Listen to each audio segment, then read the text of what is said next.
sebagai seorang Islam, apabila seorang itu dia meninggalkan puasa Ramadan, ya, dia meninggalkan puasa Ramadan dan kemudian dia tidak sempat menggantikannya, dan kemudian datang pula Ramadan yang berikutnya, maka sebenarnya dia bila Ramadan yang berikutnya itu dia tetaplah kena berpuasa Ramadan.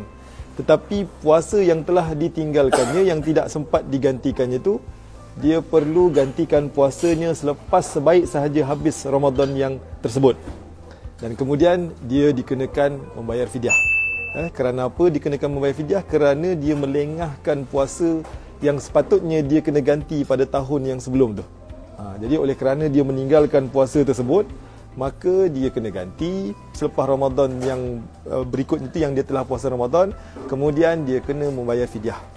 Tapi kalau dia meninggalkan puasa pada tahun semasa, ya, iaitu sebaik saja Ramadan yang 30 tu dia uzur, dia meninggalkan puasa, dia terus saja kena ganti, kerana masih lagi dalam tahun yang sama. Tetapi kalau dah masuk Ramadan yang berikutnya, dia kena ganti juga, tetapi dia kena membayar fidyah. Tambahannya tu dia kena membayar fidyah.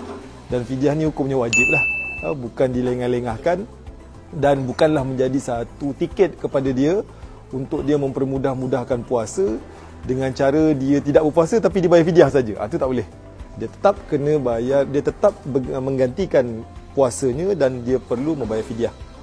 Dan bagaimana pula dengan yang sebelum-sebelumnya, kan? Sebelum-sebelumnya itu puasanya ditinggalkan, kemudian dia tak ganti pula. Kewajipan dia untuk menggantikan puasanya tu tetap masih ada kepada dia, kecualilah dia ni sakit kronik, ya. Kecualilah dia ni seseorang yang uzur, orang tua yang uzur, yang langsung tidak boleh berkemampuan ataupun tidak berkemampuan untuk berpuasa, yang tu dia dibenarkan untuk membayar fidyah sahaja. Tetapi kalau sekiranya dia ada kemampuan untuk berpuasa dan menepati syarat untuk orang yang berpuasa, maka dia wajib berpuasa dan dia tetap kena bayar fidyah. Dan kadar fidyahnya itu, khususnya di Selangor, kita ada dua kaedah, iaitu sama ada membayar secara tidak berganda atau secara berganda. Jadi kedua-duanya dibolehkan, dan kalau dia berkemampuan dari segi keuangan untuk dia membayar fidyah secara berganda, maka boleh dibayar secara berganda. Kerana culasnya dia menggantikan puasanya pada tahun-tahun yang sebelum-sebelum ini yang dia tidak menggantikan. Tapi kalau kemampuan keuangannya hanya pada dia mampu untuk membayar fidyah secara tidak berganda, maka diharuskan juga kepadanya untuk membayar fidyah secara tidak berganda. Maknanya, contohnya kalau setahun tu ada 5 hari dia tak ganti, kemudian dikumpul-kumpul setiap tahun 5 hari, maka contohnya lah 5 tahun dia tinggalkan puasa, ya, kemudian dia tidak ganti, jadi 5 tahun tu kalilah 5 hari, contohnya 5 kali 5 25 hari. Jadi 25 hari kalilah dengan kadar fidyah yang telah pun ditetapkan di Selangor, iaitu 2, 4 atau 6 ringgit. Jadi di Selangor ni pula istimewanya kita mempermudahkan masyarakat membayar fidyah mengikut 3 kadar, mengikut jenis beras yang dimakan.